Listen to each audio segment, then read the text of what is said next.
بسم اللہ الرحمن الرحیم۔ رمضان میں امی جان کے ساتھ ایک نشست، تحریر بنت کوثر، پروین، جرمنی۔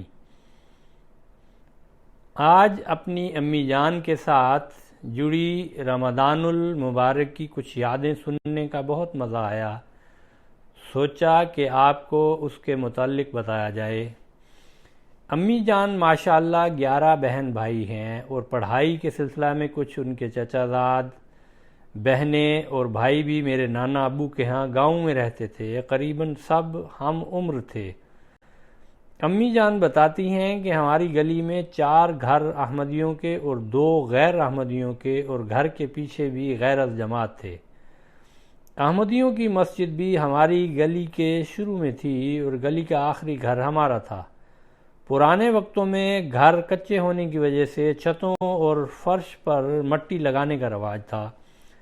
ہم رمضان شروع ہونے سے پہلے گھروں میں مٹی لگاتے تاکہ گھر ٹھنڈا رہے۔ مسجد کو بھی سب مل کر اچھی طرح صاف کرتے اور سجاتے۔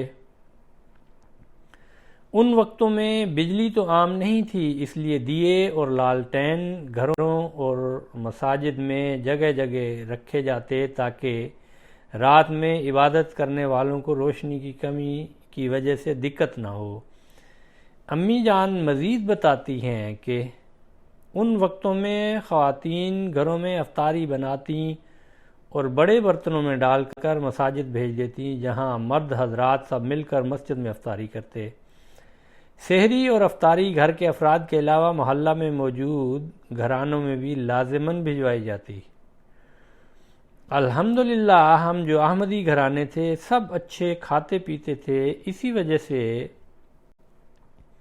دوسرے گھروں میں تمام احمدی گھرانے لازماً افطاری بھیجتے، بلکہ عید کی تیاریوں اور خوشیوں میں بھی برابر شریک رکھتے۔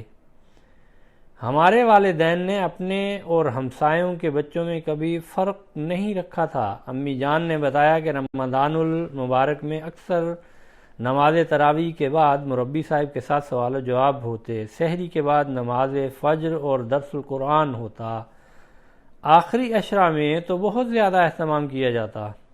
اعتکاف میں بیٹھنے والے افراد کی سحری اور افطاری زیادہ تر ہمارے گھر سے جاتی۔ چاند رات کو سب اپنی اپنی چھتوں پر کھڑے ہو کر چاند دیکھتے اور رات بھر لڑکیاں مہندی لگاتیں، چوڑیاں پہنتیں اور صبح کے لیے میٹھے تیار کیے جاتے۔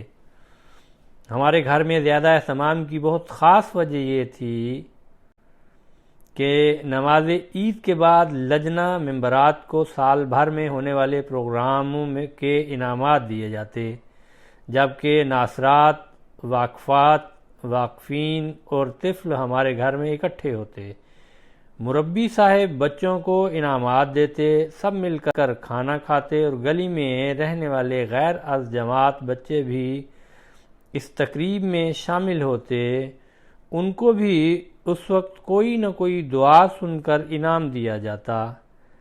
میں نے امی جان سے پوچھا کہ آج کل تو سموسے، پکوڑے اور اتنے مشروبات ہیں، آپ کے دور میں سحر و افطار کیسے ہوتا تھا؟ امی جان نے بتایا کہ سحری میں چاٹی کی لسی، مکھن روٹی اور سالن ہوتا، اور افطار میں کھجور، میٹھی لسی، ستو یا سکنجبین ہوتی، اور موسمی پھلوں میں بھی زیادہ تر تربوز، خربوزہ، آم یا مالٹا امرود ہوتے۔ امی جان نے بتایا کہ ایک فروٹ ہوتا تھا کوئی سا، اور بعض اوقات کھجور سے روزہ کھولتے اور ساتھ ہی شام کی روٹی کھا لی جاتی۔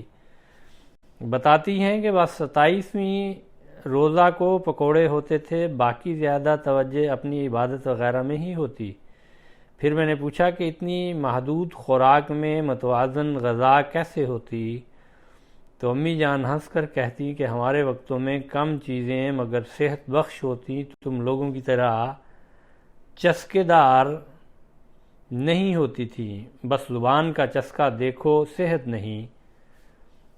تم لوگوں کی طرح نہیں کہ بس زبان کا مزہ دیکھا اور صحت بخش کھانے کی طرف دھیان نہیں۔ امی جان نے اپنا پسندیدہ رمضان کا مشروب بتایا، جو کہ آپ کو بتاتی ہوں۔